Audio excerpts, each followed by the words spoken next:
I basically forced myself to complete beats just to form that habit. And, they weren't great beats by any means, but that was the year I got a placement on a platinum album. Back to the Atlanta theme, because it was Jeezy. And if I hadn't completed my beats, my career just would not have happened.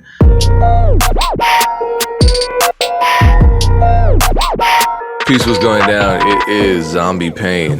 My allergies are terrible. I look like I woke up and smoked a meth blunt or something, but it's just allergies. And this is the Music Entrepreneur Club podcast. I'm joined by my friends Erinn and Dame, and we're here to ruffle some more feathers. And actually, I don't think so. Today's maybe, I don't know. We'll see. I did the tweet I talked about or that I want to talk about did get some people's blood hot.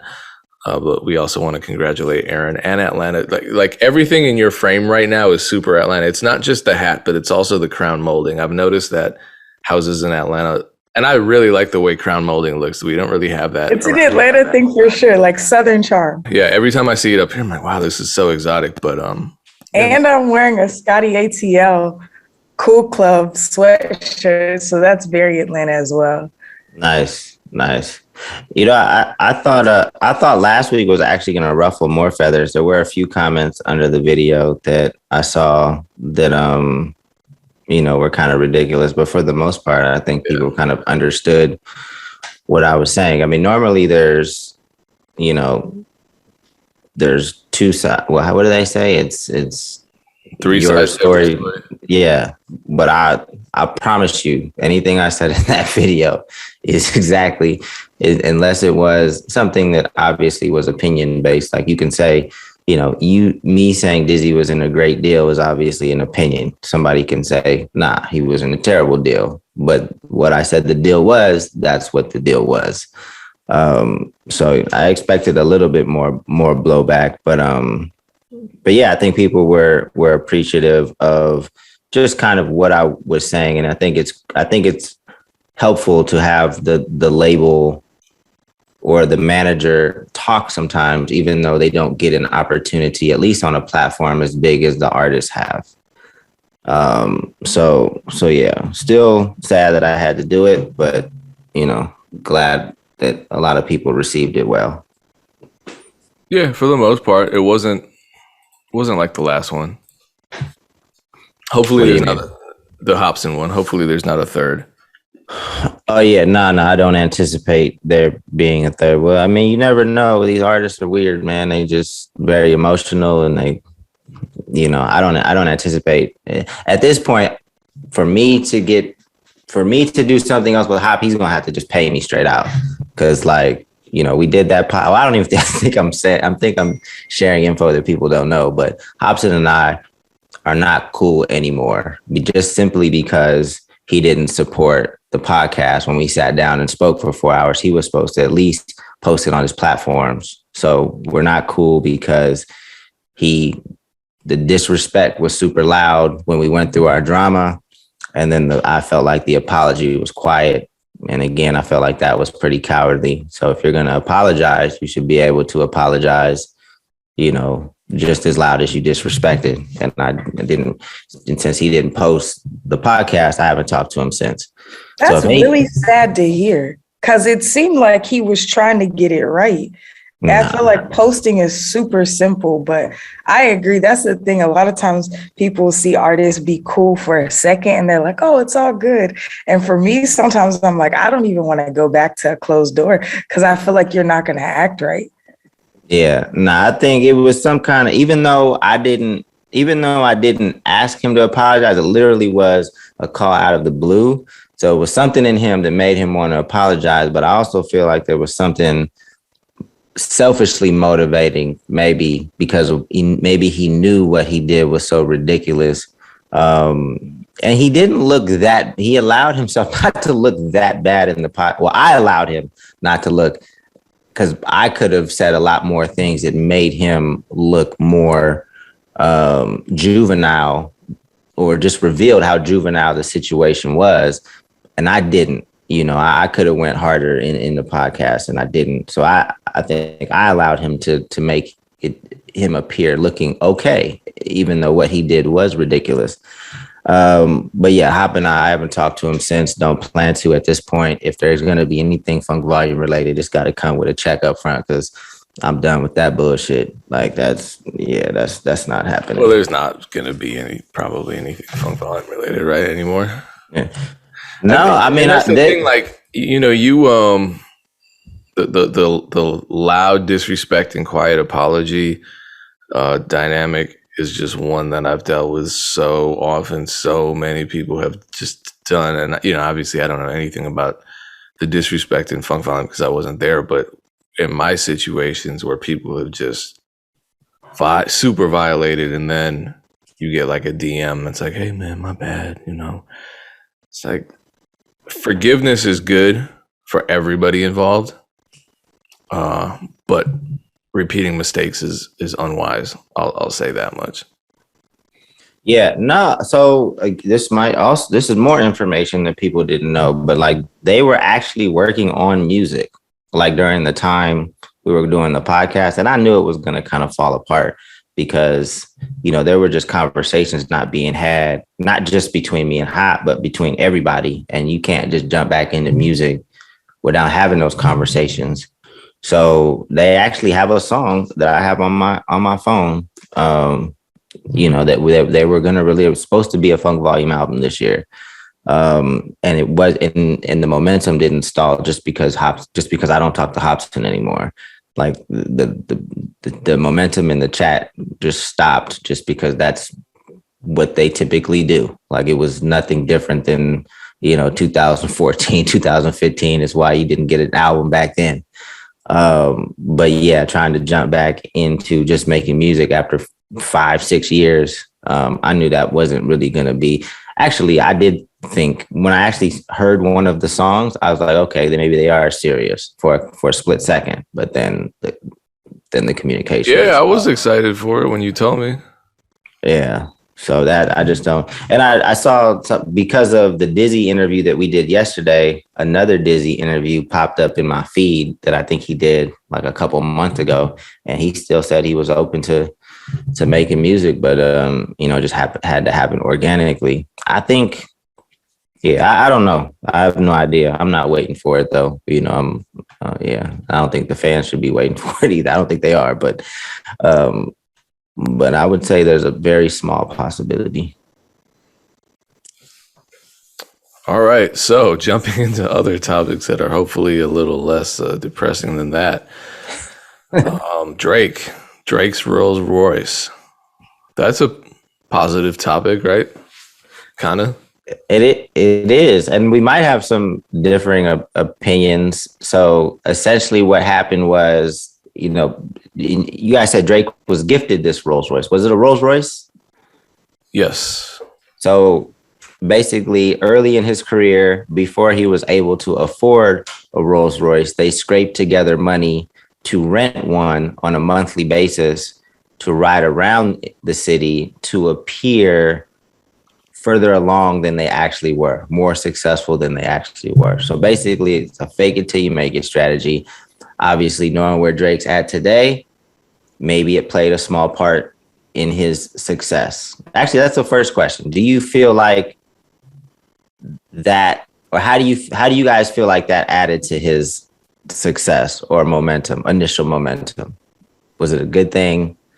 I mean, I feel like Erinn's about to explode, but all I'm going to say is I feel as though Drake would still be Drake without this. It just may have not happened in that same way. I think the fake it till you make it thing is not a determining factor in your overall success, but it can be a determining factor in meeting certain people and getting certain opportunities quickly. Perhaps having the Rolls Royce would attract the attention of somebody that you would normally have to, you know, I don't know, network with for 2 years just to get the attention of. And so that might expedite some conversations. I don't think this is the reason Drake is on. I think Drake had great music back then. And when I heard his music back then, before anyone in the States knew who he was, I was like, yeah, this guy's onto something. Like Replacement Girl was a great record, but all the other stuff that he had out, I thought was Comeback Season. I thought was a great project. I didn't think he was going to be as big as he is now, kind of like the overlord of pop culture, but hey, good for him. I don't think the Rolls Royce is the reason though. I think it was probably a small part of the equation. Erinn, I would imagine there's a decent amount of people in Atlanta doing things like this. I mean, there's people in every city, so I'm not picking on Atlanta, but No, it's cool. I'm sure there's people in Atlanta like it. I feel like Miami and LA are the cities that I see it in the most. You know, even Miami, these dudes will rent a car to like rent a fleet of cars to sublease them out to big ballers. You know, it's a whole like, I don't know, that junk is super weird to me. I just have to get this off. It's a very small point, but I just think it's weird when anybody drives a Rolls Royce. Like, that's a car you're supposed to be driven in. Do you know what I'm saying? So I feel like when you're trying to get access to luxury, like even people who can afford Rolls Royces, I feel like if you, and this is somebody who can't afford a Rolls Royce, so forgive me to all of you rich people who have one. If you don't have the driver, I still feel like you're doing it wrong. You know, like it's like get a Porsche. Do you know what I'm saying? Like that, like I legitimately don't understand driving Rolls Royces. But anyways, I think there are a lot of schools of thoughts around like faking it till you make it, manifesting, all of those things. I don't particularly succumb to all of them, but I can understand how some people say, like, when I get my head in this space, then it causes me to produce the results that require, like, that keep me in this space, right? So some people are motivated externally. So I think for those who are externally motivated, it could be beneficial. I am not externally motivated. I'm not motivated by money. I walk away from money consistently because I want to be happy.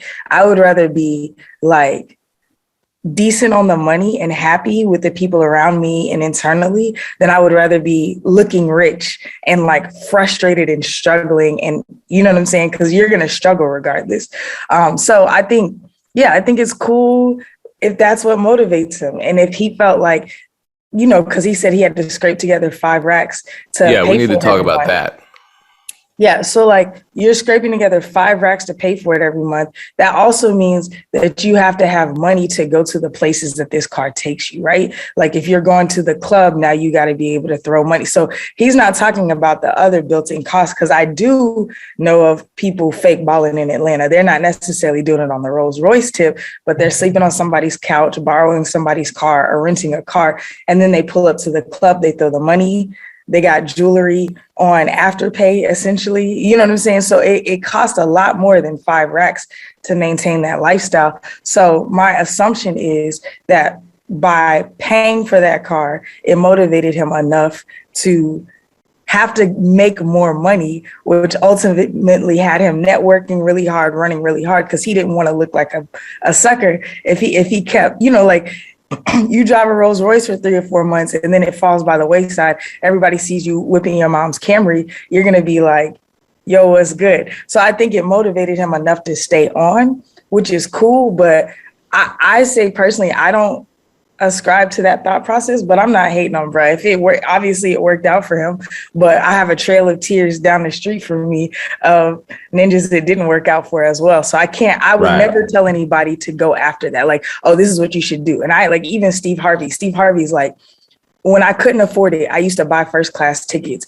And he was like, I would fly first class and I had $200 in my pocket, but it reminded me this is where I'm supposed to be. And it got him there. That's what he said. But for me, I'm taking the economy ticket and I'm working, you know what I'm saying? Even when I can afford first class, when people are flying me out, sometimes I'm like, give me the cash value of the ticket. I'm going to still take the economy ticket. I'm going to be asleep on the plane. I'm not trying to flex on nobody. Like, do you know what I'm saying? And I get it. First class is nice, especially international flights. I'm not ragging on that, but I'm just not cut from that type of cloth. I grew up like middle class America. So I experienced enough nice things in life to where I wasn't like completely deprived of nice experiences, but I've also like developed a hunger for it. Like I've paid for my way to nice experiences, and I'm like, damn, that's super nice, but it's not a place that I consistently desire to be. I'm more of a chill, laid back, like I want it to be nice, but it doesn't have to be opulent. So that's just me though. Yeah, I'm more like you. To me it's a very dangerous game to play with your credit, with your finances, to like try to get things that you can't afford. And I would never suggest any artist do that, because even though we've heard of these examples where it did positively affect the mindset and manifested things in real life, like I'm sure that the percentage of success is low for people that do that. Like you said, there's a million other people that tried to do the same thing, and they're still struggling. Even so there was another example of this. What's his name? Mark Phillips from RDC World. That cat, he's like a social media, him and his crew, they do like a lot of sports. Well, they do a lot of sports and a lot of anime, like videos and things like that. Even he was in a video recently where he said, like, they would always like rent a house that they really couldn't afford to motivate them to create the content to afford that. Right. But I think but to me, like playing that game is a little bit more calculated, because if your YouTube monetization, Facebook monetization, everything that you're monetizing, he could probably see the trajectory of where they were going. I mean, I can't speak for him, but let's just say a content creator made, let's say 10,000 from YouTube in the past few months. Like you can kind of see, okay, I made 10,000 dropping this many videos. If I drop this many videos plus 4 more, I could get to. So hopefully it was a little bit more calculated, and it wasn't just like, I think artists kind of expect things to just come out of nowhere. Just all of a sudden they're going to start making money, and they're not really looking at their analytics, or they're not really seeing the money like continue to go. There's just a hope and a belief that I'm going to do this, and at some point somebody's going to drop a bag of money on my lap and things are going to be all good. So yeah, this is a dangerous game to play with your finances, with your credit. I mean, I'm sure some people are borrowing money, maybe get you in some tight or potentially dangerous situations, depending on where you're borrowing the money from to do this. And that makes me wonder about what the hell Drake was doing, because $60,000 a year for one vehicle being rented. I have questions, because scraping. I mean, he was on Degrassi. Yeah, but scraping together $5,000 a month, that's a lot to scrape together. That's like 3 of my mortgages. And so I mean, I just have a lot of questions. Like, I'll never find out where the money came from, because maybe he was running scams. I don't know what he was doing. He got it done, whatever. But he could have bought a car, probably a luxury vehicle, with a $5,000 monthly payment, certainly, or a house, and a nice house. I'm talking like back then. He might then. not have the credit for it though. But yeah, he definitely could have got a car that turned just as many heads without $5,000 a month. That's a lot. Was he just because my thing is, like, if you're doing some long-term rental type situation, then I don't know, just lease.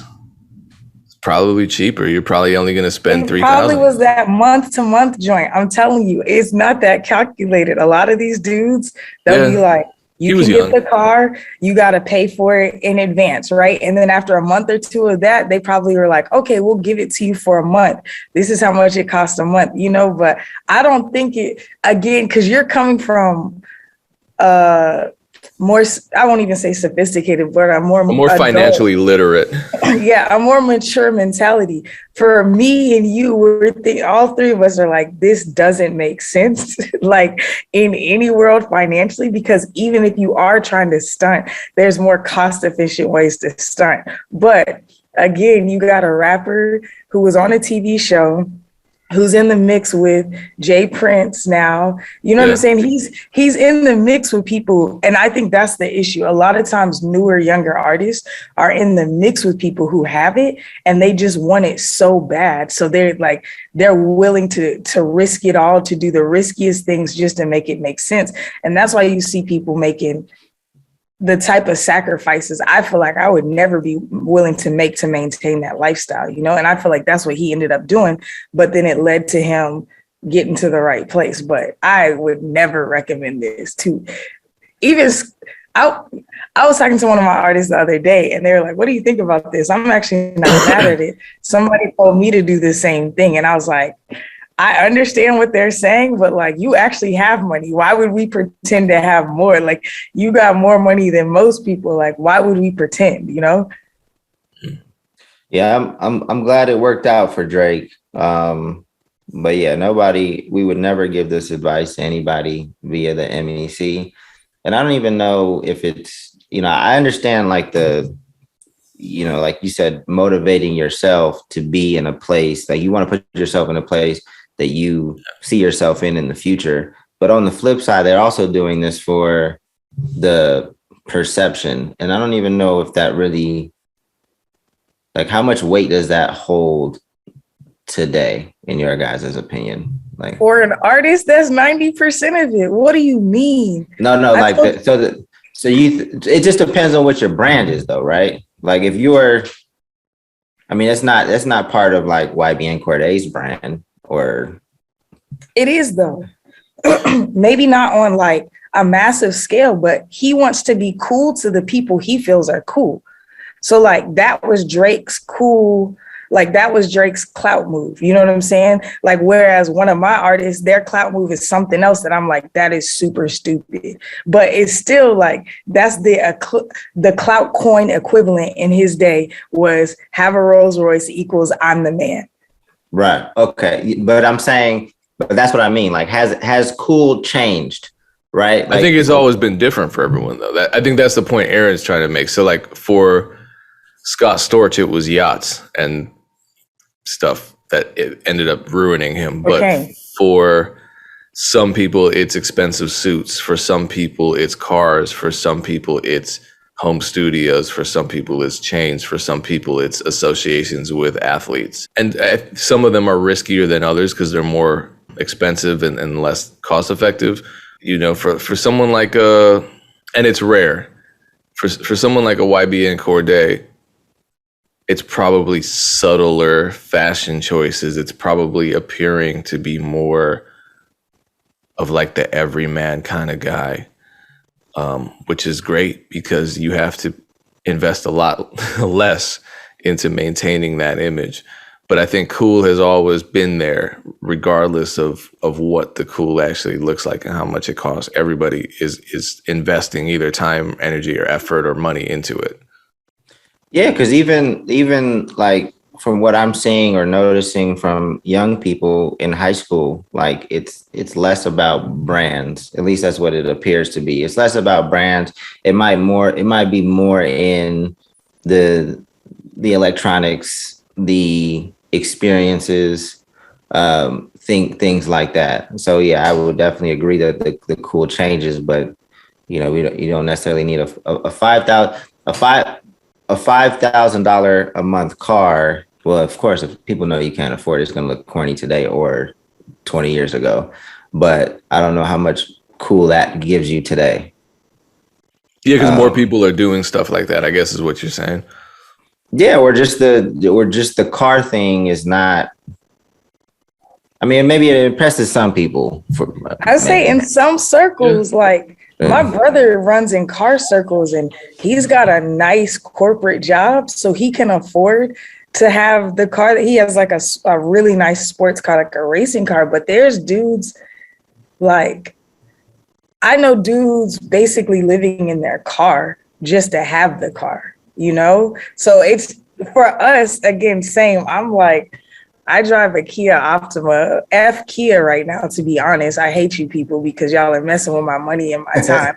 But I'm like, you know what I'm saying? And I'll pull up eventually I'm gonna have a nicer car, but I'm not tripping. Like I got a new Kia, you know, it works. It used to work well, F Kia anyways. But like for me, that's what I'm happy about. Like and not even like, can I get from point A to point B? I don't want a 95 Honda. I'm not saying that, but I'm saying like, I'm not super sucked into like, I gotta put, and I know people not doing the greatest driving Porsches and Mercedes just to show up to the on the executive level. I'm not even talking about on the artist level, just to be like, yo, I'm here, I got it. And it's like, that's cool, but that's the metric that they're measuring their impact by, you know, and some people just measure it differently.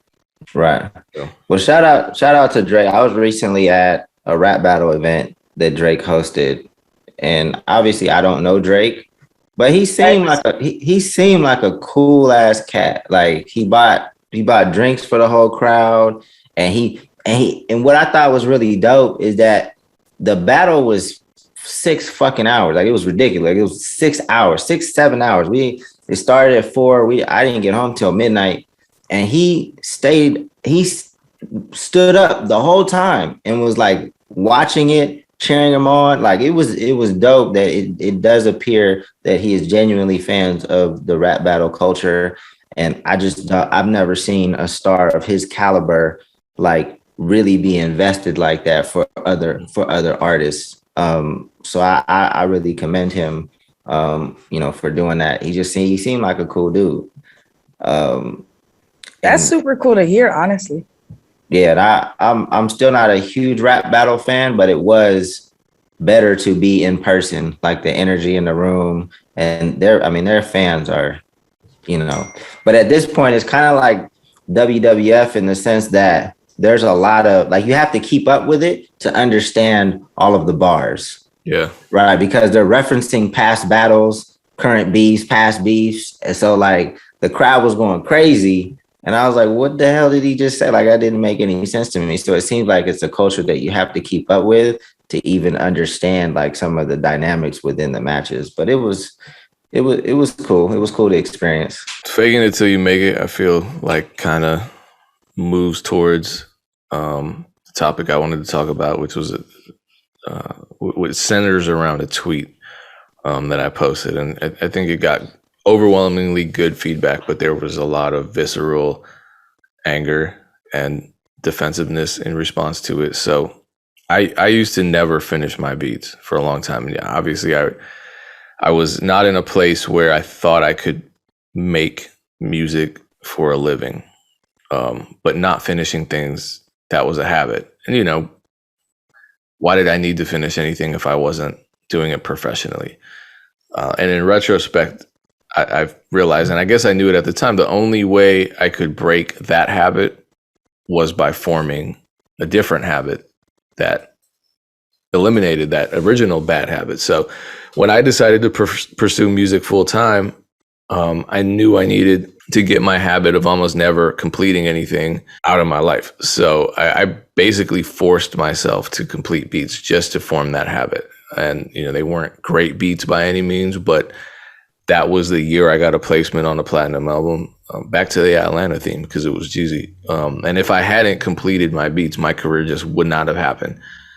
And obviously there are a lot of elements involved in finishing art and in creating art. And the completion is only one aspect of that process, an important aspect, but only one. Obviously talent and growth, et cetera, all matter too.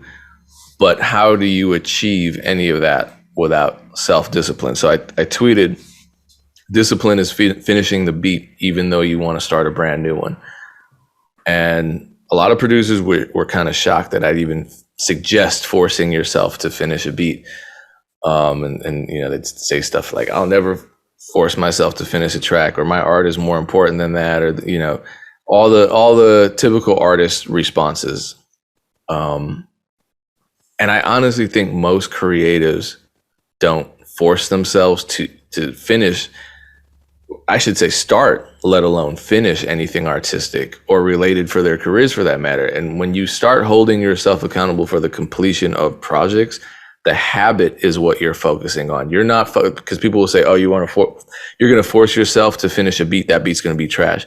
Maybe it is, but the process and the habit that you form, that's the goal in those scenarios.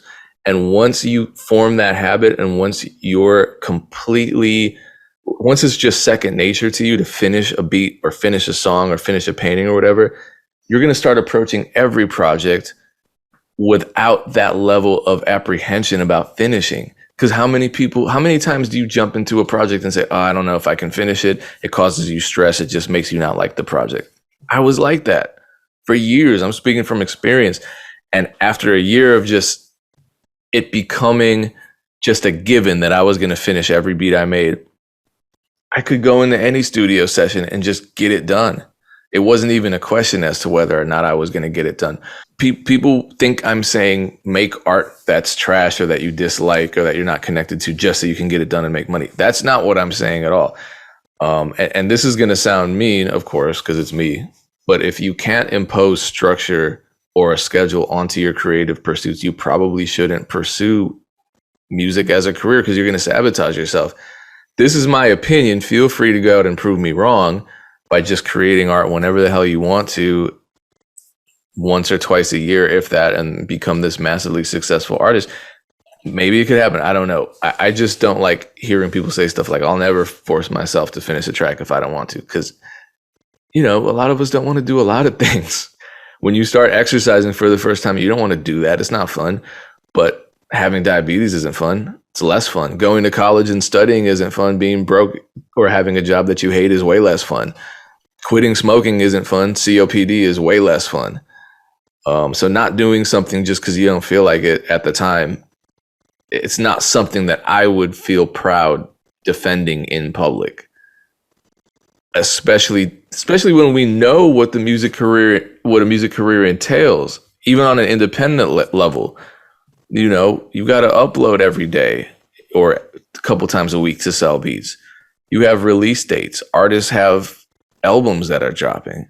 Music videos are being shot. Stuff has to get done.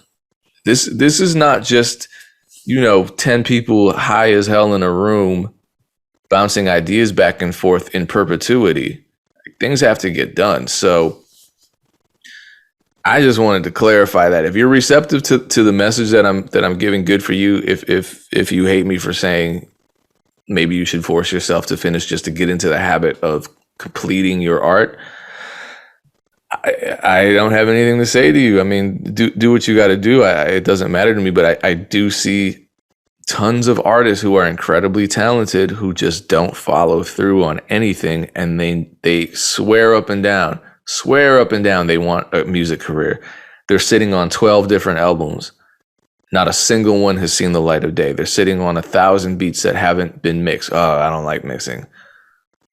Okay, well, you don't like making money off your career. You don't like releasing music so that people are affected by it and love it. You don't like working with artists. You don't like notoriety. That's to me, that's what you're saying when you say stuff like that. So I don't know. I dealt with the artist personalities, both for myself and from my peers, for way too long for me to mince words when it comes to these kinds of habits and opinions. I don't know what you think about this, because this isn't just about producers. This is about, for me, I've seen it with art.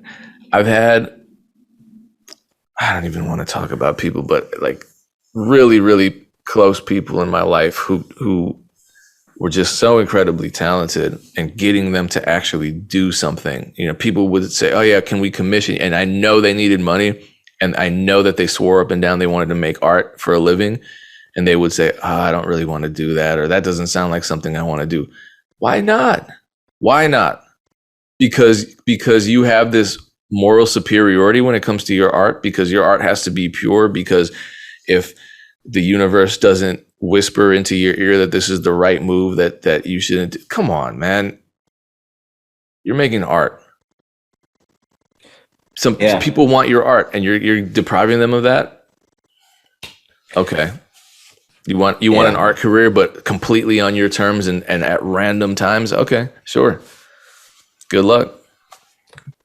Yeah, no debate on this one. I mean, I see it all the time. I didn't know not finishing beats was as prevalent as it seems like you're saying it is. But yeah, I mean, I think at this point, being this far into the game, I mean, we've all come across so many creative people that can't get out of their own way, and can't get to finishing things, or, there just seems to be like this, like for a lot of artists, there seems to be, they take aim at the industry for it being the way that it is and the reason why they can't do what they need to do. Right. I don't think it's really the industry. I don't know. I think for every artist, it could be something different. They all have something maybe different of why they can't get out of their own way. But a lot of them eventually just take aim at the industry, or having to do social media, or whatever the reason is. It just sucks to see. It's still sad. It used to frustrate me and it still frustrates me because there's people that I know that are, close to me that this problem exists. I know that they're super talented. And I know they could find success, but you just can't get out of your own way to finish things and make things happen. Okay, well, can we end on a more encouraging note? Erinn, do you have anything positive to say? I think a lot of people at the end of the year are looking to wind down, right? And then they want to start at the top of the year. To me, November 1st through December 31st is the top of my year, right? So like I'm already in stride by the time I hit January. So February, March, April, I'm just doing what needs to be done and not waiting on other people. So on a positive note, I want to encourage people, like, don't let people tell you that this is the time that your seasonal depression is going to happen. I deal with seasonal depression. Go outside as much as possible, sit in the sun, rearrange your work schedule. But this is your moment. Like November and December, this is your moment. And I really believe it. I'm having a great day. Obviously, the Braves won yesterday. But like yesterday, I had the same. I'm like, man, no, I've been saying for a couple months, like November and December, we're really going to kill. And I've closed more deals in the last 3 days than I have in the last 3 months. So if your mind is geared up for that, it's your time right now. I think a lot of artists don't prepare, they react. And I think that preparation is the difference between a lot of people making a full-time living versus people casually collecting checks from the music industry. And I know that even unfortunately for artists that I've worked with before, I started realizing that it was a hobby for them and it's a job for me. And they're just casually collecting checks. It's because they don't prepare and they don't have a plan. So if I can be any encouragement to any artist right now, these last 2 months of the year are your major preparation. It's so crazy to me, the casually collecting checks thing, because like I've seen that too, where an artist out of nowhere will get a big check and they're like, okay, cool, time to go back to sleep until noon. It's like, what are you doing? Literally. What? This is a blessing. Why are you spitting on that it? would motivate a sane person. Yes, a sane person would be motivated by that. They'd be like, wait, we just got this. I told Dame about this, but I recently did a deal, like a pretty big brand partnership with 3 artists. And the third one just decided that they didn't want to be a part of it at the last minute because their brand was too exclusive. And I was really flabbergasted by that because a month before they had sent me a screenshot of negative money in their account, right? So I'm like hustling as their previous manager, hustling like, let me turn something out. This is also somebody who refuses to drop music. This is also somebody who, again, I'm a one-stop shop, and this is not me getting into the mode of talking shit about artists, but they didn't want to accept they wouldn't reply to any of the shows that we're booking. So I just stopped booking them for shows. They're not releasing any music. So I'm chilling. I'm not rushing you anymore because we've talked about it for a year. I have way more priorities now. Third and final, I'm like, well, if you don't want to release music, you don't want to tour, I can do brand partnerships. Like I've learned how to make it happen. You've got a decent following. Brand partnership happens. I'm like, yo, Puma wants to work with you. You know, you got to tell an artist they want to work with them. Really, Puma wanted to work with Build Your Own Dreams. And they said, who do y'all have, right? I presented 3 artists. Stupid of me to think that all 3 artists want to be a part of a deal, but this artist finds out other people are part of it. Cool. They know. I disclose this up front because I know artists. Comes to the day to post, the post doesn't get approved by Puma. They decide they don't want to post anymore. I do an overall deal. So now they're killing the entire deal, right? They kill the deal. Now I have a severed relationship with Puma. Bless God, I have decent negotiation skills and people skills.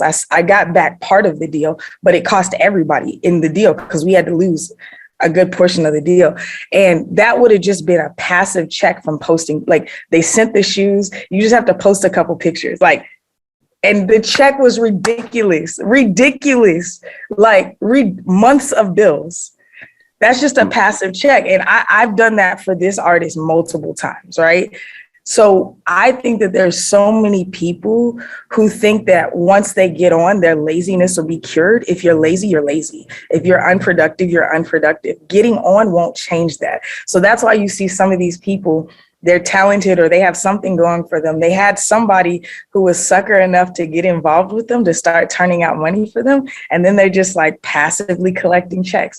I don't ever want to work with anybody, my assistant, nobody on my team. No artist can be a passive collector of money that I'm helping to bring in. You better be contributing and growing the pot. Like that was the last straw for me. And now, of course, I don't work with that artist, but it seems like I've been in a lot of situations where, you know, artists, they desire certain opportunities. And then once they get them, the enthusiasm like goes away super fast. Like, bro, we've been working so hard to get this opportunity. We got it. Now there's no excitement for it. It's like it's the weirdest thing because they'll, you know, like you said, they'll stop doing what they need to do to either complete that deal or potentially get a new one. You know, I think people really have to appreciate their wins and just remember where they were just a few months ago or a year ago, you know, because if you lose that enthusiasm, that passion, like you're not going to get very many opportunities into the future. And I just think that, you know, it just really sucks when I see that because it happened recently. It just happens. It happens all the time. And then my last thing about the end of the year, there's a lot of things like, yeah, typically the industry like has cycles and things like that. But, you know, artists these days, you create your own cycles with your fans and how you interact with them, how you set expectations for them. So really what you do in your plan, your strategy doesn't necessarily align with what the industry does anymore. Plus, at the end of the year, you have Black Friday, which a lot of artists can prepare themselves for, prepare their fans for, and make a lot of money, you know, over the course of just a weekend. And if you make money from your content, the end of the year is when the CPMs are higher. So if you make money from YouTube and Facebook and things like that, you know, there's more companies that are buying ads. So, you know, you'll probably make, if you're a YouTube creator, you'll probably make double or triple what you would in other months. So to stack content for November, December is very smart because you're going to monetize at a greater rate. So if you slow down at the end of the year, it's typically, I mean, if you're a hungry artist, I don't feel like you should be slowing down at any point. You know, of course, you want to take care of yourself and make sure you don't burn out, you know, but bake that into your plan, your strategy, and set the right expectations for your fans so that you can continuously deliver content and tell your story. So that's what I would say. Dang, real quick, let me ask you, why do you feel like people don't finish the deal? Is it like, did they just want it for the clout to flex? Is it self-sabotaging? Is it like, what do you feel like? Because I see that happen so often and I've never understood it because it only happens with artists. Yeah, I just think that, you know, ego gets involved a lot of the times. Maybe somebody gets in their ear like, oh, you deserve more. Like, this is good, but you deserve more. I think it could be a number of things, but it's very selfish, especially if you're part of a deal that you've committed to.